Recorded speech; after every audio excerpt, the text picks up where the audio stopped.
Hello, everybody, and welcome back to Two Shores, One Story. I'm your host, Matthew, and how are you today? I'm all right. I'm a bit tired after the trip I had with my sister. My ankle, my right foot, is hurting a little bit, and I'm slowly realizing that I'm turning 30 very soon next year, but the pain is there, and it's super fun. But I didn't want to talk about me getting old. I wanted to talk about my trip with my sister. But more than that, I wanted to talk about something that happened. And I need to tell you, it's important. Before I tell you anything else about the trip, I need to tell you this. Now, for those who know, Two Shorts, One Story is a compilation of my experiences in Japan as a Canadian who is from Alberta, but I have lived in Victoria and I'm living in Japan, so I experienced both sides of the Pacific Ocean. Hence, Two Shores, One Story. The purpose of this podcast is to, somehow, maybe in some way, you as a listener, if you're interested in Japan, or you maybe are a jet who's going to Japan, or anything else, you can learn something. That's what I want this podcast to be. And I have something for you to learn. Unfortunately, because it happened to me. So, without further ado, let's get started. To set the scene, I go to Osaka to see my sister. She's coming from Shanghai to Osaka. So I meet her there. We have a great reunion. We see Osaka a little bit. And then we catch a train, a Shinkansen, from Shin Osaka, which is the Shinkansen, to Nagoya. There, we're supposed to meet my friend, and we were supposed to get some gifts. And why I say supposed to is because something bad happened on the way. Well, barely on the way to, well, not barely. How do I say it? At the end of the trip. At the end of the trip would be better. So, my sister obviously, is traveling, so she has a carry-on. She put that carry-on on the overhead bin. I helped her do that. Not that she needs help, but I just did it. And everything's going well. And then we get off. I take the thing off. I go off the train. I go down the escalator.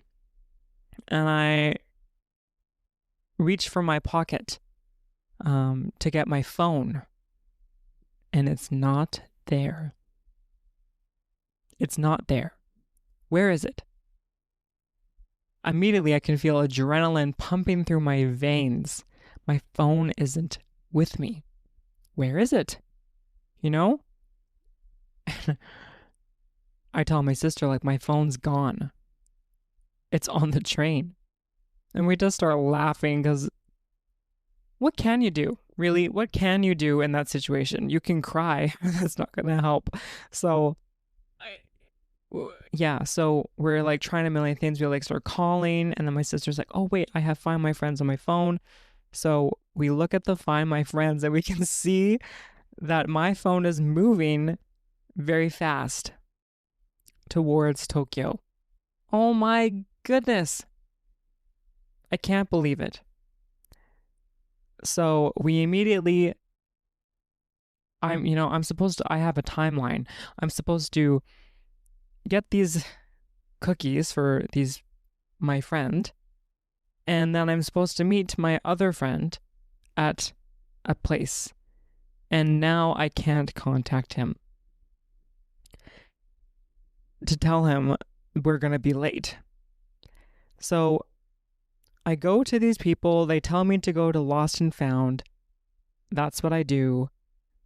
And I explain the situation, and I gave them my details, like what the phone is, what carrier it is, what type of phone it is, like iPhone 14, Max or Pro, I forget. Max, I think. And I say it's black, it has a black case, it's space gray, it has, you know, this carrier. And he makes a call and he tells me to wait for a bit. And I'm waiting there for about 20 minutes, I think. My sister, bless her heart, goes to get gifts for me while I wait. And I also call my friend at this time with my sister's phone. And also that was great too. Like if my sister wasn't there, it would have been a big problem. But because she was there, I was okay. Because I could still navigate. I could still contact my friends and blah, blah, blah. So that was good. So yeah, I call my friend and tell him, we're late. I lost my phone. We're just doing this. So still waiting a few more minutes, and then he comes, the person that helps me, and he tells me that they can't find it or no one's contacted. So here are some papers. Here's the phone number of the Tokai, and here's a QR code for a line chat. So that's all we can do. I know where to meet my friend. So off we go. And I'm just in a little bit of a shock, but also it's kind of humorous. I lost my phone with my sister here. I'm supposed to be super cool, and I lost my phone. I'm just feeling so terrible. Just embarrassing. Anyways, we meet my friend. Or no, we don't. Not yet, I forget. We gave our stuff. We went to the Airbnb first. That's what we did. We went to the Airbnb, and the instructions on this thing were crazy. If you guys know escape rooms, like the goal is you get, for those who don't know what that is, you get like a bunch of hints and stuff to get out of a room. And that's what it felt like, except we were trying to get into the room.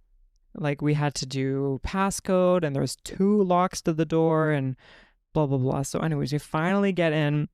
Kaylee, my sister, changes and gets ready. And then we go meet my friend.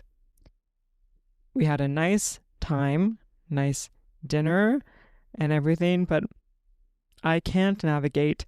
I can't pay. Like I have a Suica card, which is a transportation card that I loaded money in, and I can't use it. So I have to get like little tickets. I have to buy them. I have to look at the map to get them. Oh my gosh. The inconvenience of not having a phone was quite apparent during the trip. Anyways, we met my friend, and we had a great dinner, came back, slept. Next day, we go to Takayama. We had a great time there. Still can't, I'm just feeling the inconvenience of not having a phone. We went to Nagoya. Oh, well, this is the other thing. I need to backtrack. So on the way back to Takayama, we're trying to call, we're looking at the map, seeing that it's on the train still. The whole night it was on the train. We could tell that. And then maybe around, I don't know, the morning or afternoon on our way back to Takayama, my sister sees that it's moving, and we're like, oh no, like it could be something bad or it could be someone good. And the day before, I made my sister a Line account, and I scanned the QR code, and I basically did the same thing. I explained what happened, where I was coming from, where I went, what the phone was, blah, blah, blah. And it just kept saying, every time I sent a message, it was like, an operator will be with you shortly, blah, blah, blah. Next day, we see that the phone is moving, and we're like, oh no, what's going to happen? And then later, we see that it's at the Lost and Found in Tokyo Station in Tokyo. Oh my goodness. So a few minutes after that, we get a message saying that they have the phone and we are given a time period in which to pick it up. And I believe it was the 24th to the 26th, so 2-day period. And that's a problem because we are going to Tokyo, but we did not go on the 26th. We went on the 27th. So they were trying to figure out like so many things on what to do. Do we get it sent? Do we get a friend to pick it up? Can another friend call this number so that we can like just talk to the operator, blah, blah, blah. There's so many things that are going on. And it just was very inconvenient because we did ask if we could extend the period or if they could send it to us. They can send it, but it costs money. They can't extend it, the date. And I'm trying to ask like, oh, can a friend pick it up? And they said yes.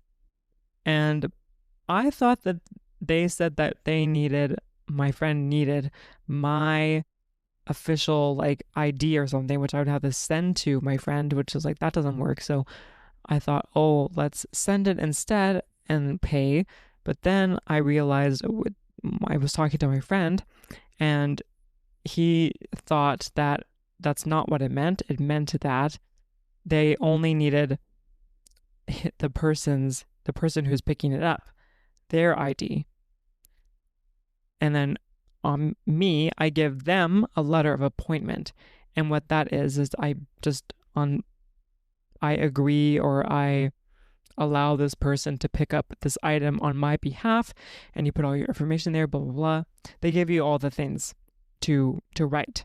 So I was just about to get it sent, but then I was like, oh, wait, no, I made a mistake. Can I change it? And luckily I could. And then my friend graciously went to the station to pick up my phone on the 26th. And I picked it up on the 27th. Crazy time. Oh my goodness. So, yeah, my sister told me our cousin forgot something very important while at a store that they really like. And my cousin said, oh, I just got so excited that I forgot. So my sister crowned me king of that title. And I agree. I did lose a very important thing, but I really we looked around. My sister looked back at the seats to make sure that we had everything, and she didn't see the phone. So I don't really know what happened, but luckily I'm in Japan and no one really steals anything other than umbrellas. But it was a very interesting start to the trip with my sister, and I'm really, really grateful that she was there with me. Absolutely, because we're just thinking a lot of different situations. Either I go back on the train and I ended up getting stuck and going to Tokyo, or I lose my wallet. There's a bunch of different things. Luckily, I could still pay with my credit card because I had my wallet, but I just couldn't do anything else. You don't realize how much you need something until you lose it. And I realized how much I need my phone because I can't do anything. I can't log into Gmail because two-factor authentication. I can't do banking for the same reason. I can't do anything.